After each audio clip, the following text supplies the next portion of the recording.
सीधी सी बात है। लोगों को ये समझना चाहिए कि वो क्यों जी रहे हैं। दुविधा में गुजरने वाली जिंदगी बेकार है। हमें परमेश्वर में आस्था क्यों होनी चाहिए? क्योंकि इंसान को बनाने वाले परमेश्वर हैं। हमारा जीवन, बीमारी, मृत्यु, खुशियां, दुख और किस्मत सब परमेश्वर के हाथों में है।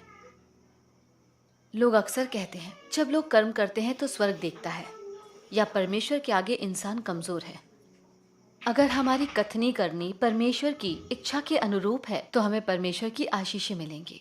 अगर हम परमेश्वर का अनुसरण करें तो हमें परमेश्वर की सुरक्षा मिलती है और हमारा जीवन शांति और आनंद से भर जाता है। दुनिया इतनी अंधकारमय और दुष्ट क्यों है? आखिर लोग इतने भ्रष्ट क्यों हैं? लोगों के पास इसका कोई जवाब नहीं है।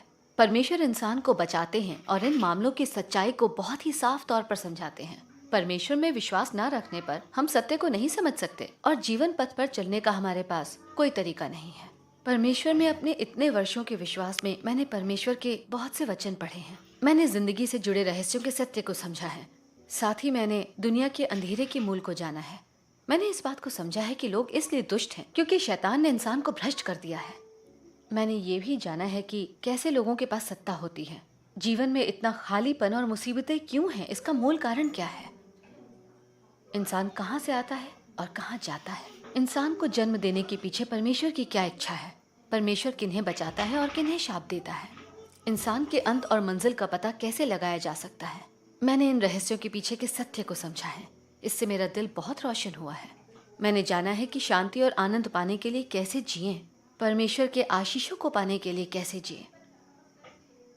हमारी अंधकारमय दुनिया में एकमात्र मसीह ही सत्य, मार्ग और जीवन है। प्रभु यीशु ने प्रकट होकर कहा कि मन फिराओ क्योंकि स्वर्ग का राज्य निकट आया है।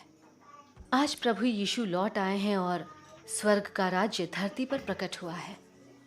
अगर हम परमेश्वर का अनुसरण करें तो हम सत्य को जीवन की तरह पालेंगे। तब हम स्वर्ग के राज्य में प्रवेश करके सुंदर मंजिल को पा सकते हैं। यही महान आशीष है। जिन्हें परमेश्वर में विश्वास नहीं, वे लोग पाप में ही पड़े रहते हैं और आखिरकार भीषण आपदाओं के आने पर वे सीधे नरक में जा गिरते हैं। स्वर्ग का राज्य धरती पर आ चुका है, तो अब तुम क्या चुनोगे? पता नहीं था परमेश्वर में विश्वास रखने से चीजों को साफ साफ देखा जा सकता है। अच्छा हुआ तुमसे मिली। मैं इस पर तुम्हारे और भी विचार जानना चाहूंगी। मुझे पता है परमेश्वर में आस्था रख पाना इतना आसान नहीं। एक काम करते हैं, पहले मैं तुम्हें परमेश्वर के वचन के पाठों की 2 वीडियोस दिखाऊंगी। ठीक है।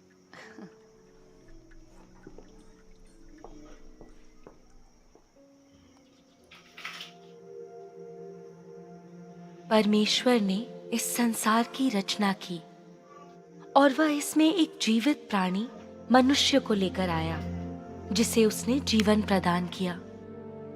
इसके बाद मनुष्य के माता पिता और परिजन हुए। अब वह अकेला नहीं था। जब से मनुष्य ने पहली बार इस भौतिक दुनिया पर नजरें डाली, तब से परमेश्वर के विधान के भीतर जिंदगी जीना उसकी नियति थी। यह परमेश्वर की दी हुई जीवन की सांस है जो हर एक प्राणी को वयस्क होने तक उसके विकास में सहयोग देती है।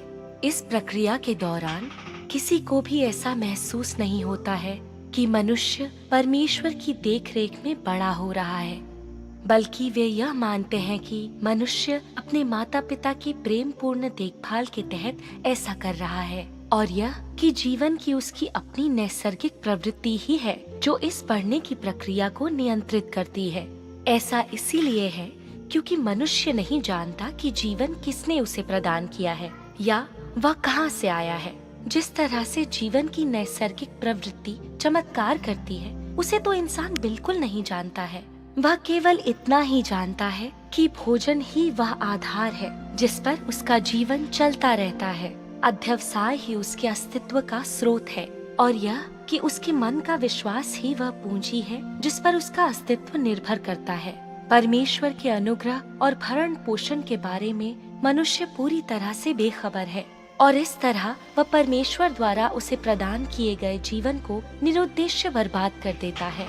इस मानव जाति का एक भी व्यक्ति जिसकी परमेश्वर दिन रात देखभाल करता है, उसकी आराधना करने की पहल नहीं करता है। परमेश्वर ही अपनी बनाई योजना के अनुसार उस मनुष्य पर कार्य करता रहता है